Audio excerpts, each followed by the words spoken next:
pues en el quehacer ya digamos de las artes, tomamos como estas artes plásticas cuando se habla también de esa expresión que se conoce como el dibujo, la pintura, el grabado, la escultura y demás propuestas contemporáneas que surgen a través de la historia, como es la fotografía y el video, y a partir de estos medios digitales.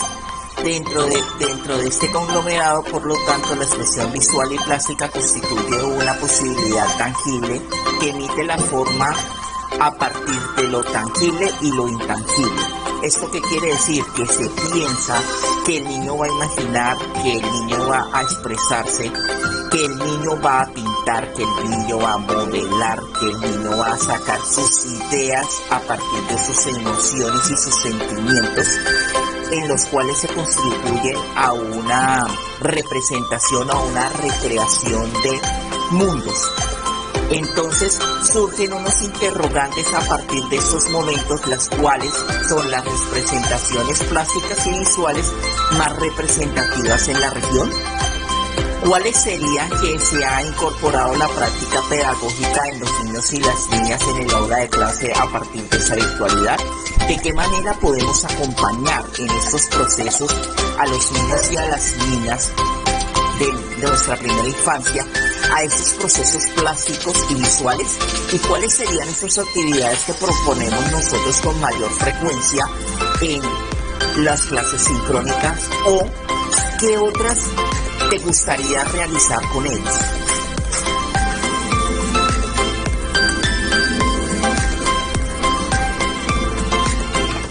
Entonces, las artes plásticas pues nos conlleva a nosotros que constituye una posibilidad tangible que permite que la forma se sienta para que cada uno de ellos se exprese. Entonces, vamos a evocar el pasado que permitan la afirmación de qué es lo que quieren ellos dibujar, eligen el lenguaje visual, eligen cada una de esas técnicas que nosotros podemos desarrollar con ellos dentro del aula de clase.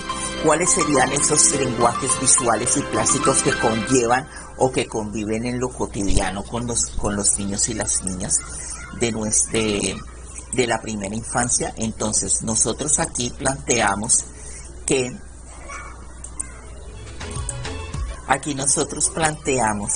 las muchas vivencias y las cotidianas, esas vivencias cotidianas están asociados a los elementos de los lenguajes visuales y plásticos, que entre ellos se destacan en el conjunto del punto, la línea, la forma, el color, el tamaño, el volumen, la textura, el espacio. El niño, cada vez que está haciendo alguna acción, algún movimiento cotidiano, él va, ejemplo, a peinarse, se tiene una oportunidad que él empiece a pensar, a proponer, a ponerse en ese contacto con esa textura del cabello, con ese color, con ese volumen, con esa suavidad o esa rigidez que tiene cada uno de ellos, tanto los niños como las niñas, en su cabello, para empezar a jugar con las formas de representación que tienen ellos. Entonces, a partir de estas técnicas, nos planteamos también la cantidad de pintura que se puede proponer dentro que no se rompa el trazo o el papel en el cual nosotros vamos a trabajar. ¿Cuáles serían esas técnicas que podemos nosotros utilizar? ¿Qué espacios de representación de los lenguajes artísticos podemos nosotros trabajar? ¿Cómo representar esa expresión de ese espacio con el compañero? ¿Cómo el niño va a interactuar dentro de ese núcleo familiar? ¿Cuánto tiempo va a trabajar individualmente? ¿Cuánto tiempo él se va a dispersar? ¿O cuánto tiempo él quiere manejar en sus grupos? Ahora bien, se seleccionan las técnicas de cada uno de los materiales de la representación de la plástica y la parte visual. Algunos criterios que debemos de nosotros de tener en cuenta es responder las características de cada uno de ellos, los momentos de la vida de cada uno de ellos, de los niños y de las niñas, en este caso estamos hablando de ellos, dejar volar la imaginación de ellos, no fragmentarla, dejarlo que los niños y las niñas tengan esas fantasías, reconocer su interés y la necesidad de expresión y aprovechar en cada uno de ellos los recursos de la región que tengan a la mano o que tengan ellos existentemente.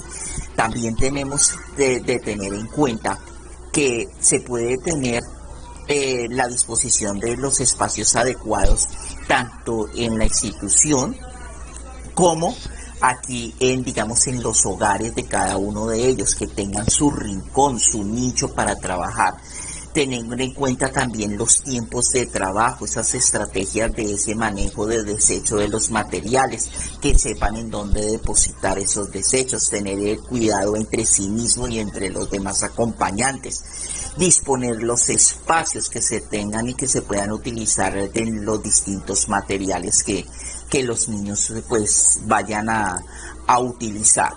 Dentro de esas técnicas entonces y dentro de esos materiales podemos comprender que las cualidades que le favorecen cotidianamente para los niños y las niñas es que aprendan a calcular esos espacios, que aprendan a jugar con los límites, que aprendan a discutir con sus propios procedimientos, lo cual incluye como un aspecto muy fundamental en cada uno de ellos para la realización de la observación de esos juegos que ellos van a apropiarse. ¿Qué es lo que él ve? ¿Qué es lo que yo veo? ¿Qué es lo que él va a interpretar? Que cada uno de ellos, como se llaman, o sea, que él reconozca cómo se llama el color, para qué sirve ese color, por qué vamos a contar dentro de esa estructura de paisaje, qué es lo que nosotros queremos que el niño nos exprese ahí, cuál es el objeto, si ese objeto de cada uno de ellos para la transformación, entonces es que si lo va si lo puede doblar o no lo puede doblar, que si puede jugar a la imitación, y por eso también puede ser un pensamiento crítico para cada uno de ellos. ¿En qué sentido? En qué es lo que yo veo, qué es lo que yo reflejo a partir de una sensación y una percepción. ¿Qué es lo que veo a lo largo de cada uno de los trajes y de los trazos si yo estoy utilizando esas pigmentaciones de los colores amarillo, azul y rojo, y porque si los combino me van a dar otras aplicaciones?